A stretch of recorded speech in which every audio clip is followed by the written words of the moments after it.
எல்லாருக்கும் வணக்கம். அவங்க இன்ட்ரோ கொடுத்ததுலேருந்தே நான் அப்படியே ஆஃப் ஆகிட்டேன்.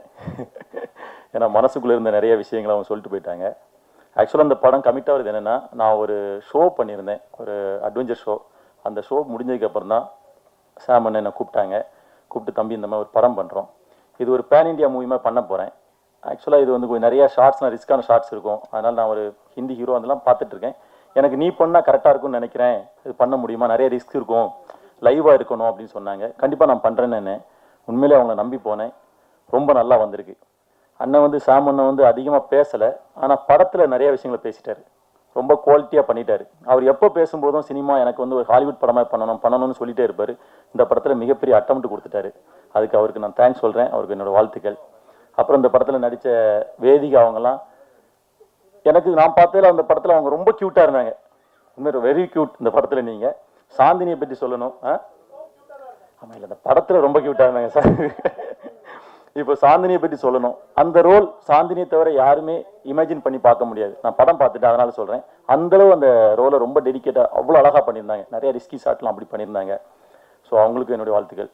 அப்புறம் இன்னைக்கு இந்த நாயகன், இசை நாயகன் அச்சு சார், அவரோட பேக்ட்ராப்பை பற்றி இப்போ தான் எனக்கு தெரியுது அவர் யார் என்னன்னு சொல்லி. ஆனால் படம் பார்க்கும்போது அந்த மியூசிக்கில் தெரிஞ்சுது இது சாதாரண இடம் இல்லை அப்படிங்க மட்டும் எனக்கு தெரிஞ்சுது. அந்த அளவு அவர் கொடுத்துருந்தார். ஒவ்வொரு இடத்துலையும் ஒவ்வொரு அனிமல்ஸுக்கும் சரி தான், ஒரு சீக்வன்ஸுக்கும் சரி தான், என்ன வேரியேஷன் கொடுக்கணும், அது என்ன மூடு கொடுக்கணும் அப்படின்னு ரொம்ப புதுசாக இருந்துச்சு. அந்த சவுண்டாக இருக்கட்டும் எல்லாமே பார்க்கும்போது ஒரு ஹாலிவுட் படத்துக்கு நேராக இருந்தது. அது எந்த மாற்றமே கிடையாது. இவ்வளோ கான்ஃபிடென்ட்டாக நான் நிறைய விஷயங்கள் எந்த மேடையிலுமே நான் என்ன படத்தை பற்றி ரொம்ப பெருமையெல்லாம் நான் உங்களுக்கு தெரியும் அப்படி பேசலை. ஆனால் அந்த படத்தில் எல்லாரோட ஹார்ட் ஒர்க் என்னை பேச வைக்கிது. அப்புறம் ஃபைட் மாஸ்டர் நரேன் சார் இன்னைக்கு வரல. அவர் ஒரு ஃபைட் எடுத்திருப்பாரு. அதான் திருமலை சார் அந்த ஃபைட்டை பற்றி என்னை பற்றியும் சொல்லிட்டாரு. உண்மையிலே டெய்லி அவ்வளோ இன்ஜுரியோடு தான் போயிட்டுருப்போம். டெய்லி இன்ஜுரி ஆகும். அவ்வளோ ரிஸ்க் எடுத்து பண்ணாங்க. ரொம்ப பிரமாதமாக வந்திருக்கு படம். அப்புறம் இந்த படத்தில் டயலாக் ரைட்டர் செங்கோவி சார், அவருக்கு தேங்க் பண்ணோம். கூட நின்று இந்த அசோசியேட் டைரக்டர் விகாஸ் தன் தோளில் சுமந்தான்னு தான் சொல்லணும். அந்த பையன் 2 வருஷமாக எப்போ கேட்டாலும் ஆனால் அங்கே இருக்கிறேன், எப்படி வந்திருக்கு, சூப்பராக வந்திருக்கு. ஒவ்வொரு நாளும் பாசிட்டிவ். கடைசியில் ஒட்டு மொத்தமாக படம் பார்க்க போகும்போது சாமன் என்கிட்ட சொன்னார், தம்பி உன்கிட்ட காட்ட போகிறேன், நீ ரொம்ப கரெக்டாக சொல்லுவா, நீ பார்த்துட்டு சொல்லினாரு. உண்மையிலே நான் அவரை கட்டிப்பிடிச்சிட்டு சொன்னேன், ஆனால் ரொம்ப நல்லா இருக்கு, நீங்கள் என்கிட்ட சொன்னதை விட ரொம்ப நல்லா இருக்கு. எஸ்பெஷலி செகண்ட் ஹாஃப் வந்து பார்த்தீங்கன்னா படம் எந்த இடத்துலையுமே நிற்காது, ஓடிக்கிட்டே இருக்கும். வெறும் விலங்குகளை வச்சு மட்டும் படம் பண்ணனால இது குழந்தைகளுக்கு பிடிச்ச படமா அப்படின்னு நினைச்சிட வேண்டாம். குழந்தைகளுக்கும் பிடிக்கும், எல்லாருக்கும் பிடிக்கும். ஆனால் நிச்சயமாக குழந்தைங்களாம் சேர்ந்து எடுத்த படமாக இது இருக்காது. ரொம்ப குவாலிட்டியான ஒரு படமாக இருக்குது. செகண்ட் ஹாஃபில் கதை ரொம்ப ஸ்பீடாக நகருது, எப்போ முடியுதுன்னே தெரியாது, அந்த லெவலில் இருந்திருக்கு. இணை தயாரிப்பாளர் டிக்கிம் சார், உங்களுக்குமே ஒரு தேங்க் பண்ணுறேன். வேற இதில் புதுமுகங்களாக பார்த்தீங்கன்னா ராஜேஷ், விசில் தேவா நடிச்சிருக்காங்க, ரொம்ப நல்லா நடிச்சிருக்காங்க. இன்னும் இளங்கோ சார் போர்ஷன்லாம் ரொம்ப ரொம்ப ரொம்ப அழகாக பண்ணியிருந்தார். எல்லாரும் சேர்ந்து ஒரு ஹார்ட் ஒர்க் பண்ணியிருக்கோம். கண்டிப்பாக மீடியா பீப்புள் நீங்கள் தான் அந்த படத்தை மக்கள் பார்க்க உருவாக்கிட்டீங்கன்னா நிச்சயமாக இந்த படம் பற்றிக்கும். வேற எல்லாருக்கும் நன்றி. இந்த திரைப்படத்தை பற்றி எல்லாரும் சொன்னது தான் நானும் சொல்கிறதுக்கு இருந்தேன். இதில் ஒரு சின்ன பாட்டில் நான் நடிச்சிருக்கேன். சாம் வந்து எனக்கு தொடர்ந்து ஒரு 20 ஆண்டு கால நண்பர். இந்த சினிமாவில் இந்த 20 ஆண்டு காலத்தில் நான் அடிக்கடி சந்தித்த ஒரு மனிதர், ரொம்ப ஆர்வமுள்ள ஒரு மனிதர், சினிமாவை கற்றுக்கொள்ள வேண்டும், சினிமாவை நேசிக்கிற ஒரு மனிதனாக இருக்கார். நம்ம ஊர்ல என்ன ஒரு பிரச்சனை அப்படின்னா, வெட்கமே படுறதில்லை நம்ம யாருமே.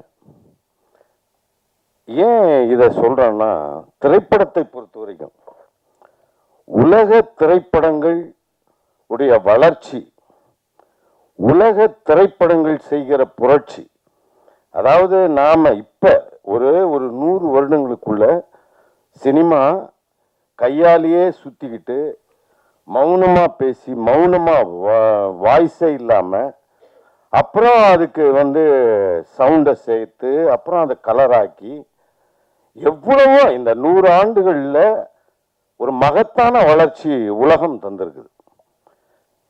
அந்த கேமரால இருந்து எத்தனையோ கேமரா மாறி இன்னைக்கு டிஜிட்டல். அன்னைக்கு வந்து ஒரு மூவி, அதாவது அசைகிற ஒரு உருவத்தை பார்க்கணும்னாவே நம்ம தியேட்டருக்கு தான் போனோம். அதுதான் அவ்வளவு பெரிய ஒரு ஜனங்களுக்கு அவ்வளவு ஆர்வமா அதை ஈர்த்தது. அசைகிற உருவங்கள், இன்னைக்கு அசைகிற உருவங்கள் நம்முடைய கேமராலேயே ஒவ்வொருத்தனும் படம் எடுக்கிற அளவுக்கு நம்ம வந்துட்டோம். இப்போ இவ்வளோ வளர்ச்சி ஒரு முன்ன வந்து ஒரு ஒரு சின்ன ஒரு ஃபுட்டேஜ் வேணும்னா அதை நான் ஃபிலிம் எடுக்கணும், அதை டெவலப் பண்ணணும், அதை பிரிண்ட் போடணும், சவுண்டு தனியாக எடுக்கணும், சவுண்டை மேட்ச் பண்ணணும், அப்புறம் தான் அதை நான் ஒரு சின்ன ஃபுட்டேஜை வெளியிட முடியும். இன்னைக்கு நம்முடைய செல்ஃபோன்லேயே பேசி ஒரு ஃபுட்டேஜை ரிலீஸ் பண்ணலாம். இன்னைக்கு சினிமாவில் அதே மாதிரி நிறைய சிஜியில் இருந்து இன்னைக்கு அடுத்த கட்டத்துக்கு வளர்ந்துருக்கோம். இவ்வளவு வளர்ச்சியையும் நாம் பயன்படுத்துகிறோமா அப்படின்னு பார்த்தீங்கன்னா, நாம் இவ்வளவு கண்டுபிடிப்புகள்லையும் உலகம் முழுக்க இருக்கிற எல்லா உலக நாடுகளும் கலந்துருக்கு. இதில் ஒரு விஷயம் ஒன்று சைனாக்காரன் கண்டுபிடிச்சிருப்பான், ஒன்று ஜெர்மன்காரன் கண்டுபிடிச்சிருப்பான், ஒன்று அமெரிக்காக்காரன் கண்டுபிடிச்சிருப்பான், ஒன்று லண்டன்காரன் கண்டுபிடிச்சிருப்பான். ஆனால் இந்த கண்டுபிடிப்பில் நாம் எங்கேயுமே உள்ள போல, வெறுமனே அவன் என்ன கண்டுபிடிக்கிறானோ அதை நாம் ஏதோ செய்யறது அறகுறையா செய்ய வேண்டியது. அப்புறம் வந்து கடவுளை கும்பிட வேண்டியது. இந்த படம் வந்து வெற்றி பெற கடவுளை நான் பிரார்த்திக்கிறேன் அப்படிங்கிற இந்த பழக்கம். நம்மளும் அதிகமாக சினிமாவை செய்கிறவர்கள் நாம் தான். அதிகமான சினிமாக்களை உலகத்திலேயே இந்தியா தான் உருவாக்குது.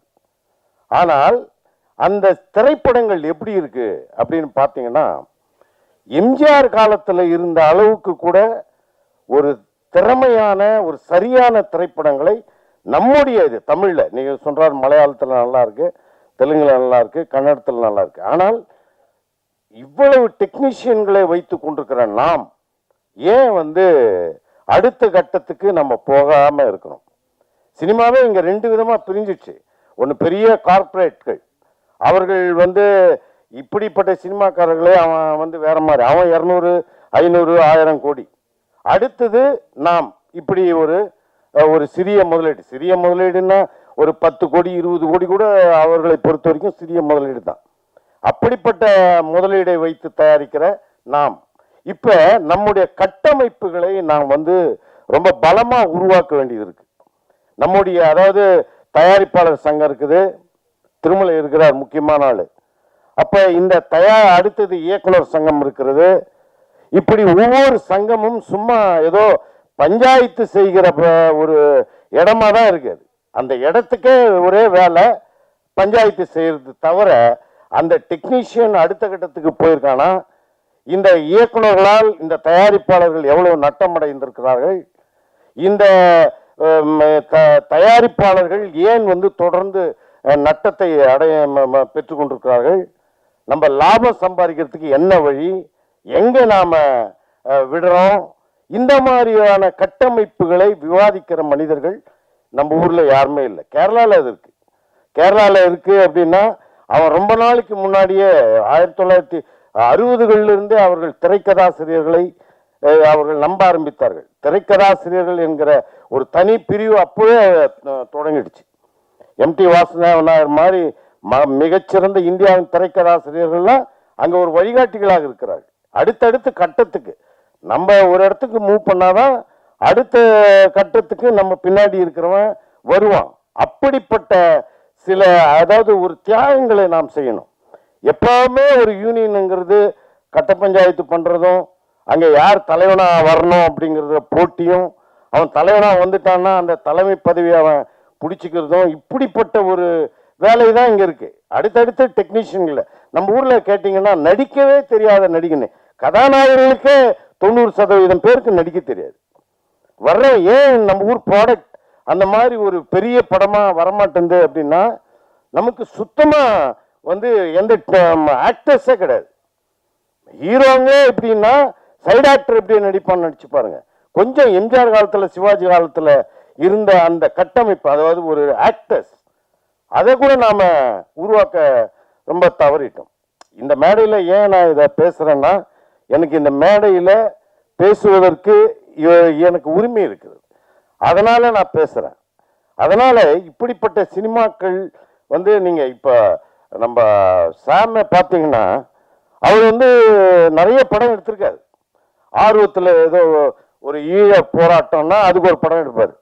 எப்படின்னா ஒரு படம், அதாவது அவர் சினிமாவை ரசித்ததனால், இங்க இருக்கிற கருத்தை, அதாவது இங்க இருக்கிற போராட்டங்களை அவர் வந்து ஆதரித்ததனால் அப்படிப்பட்ட திரைப்படங்களை எடுக்கணும் அப்படின்னு.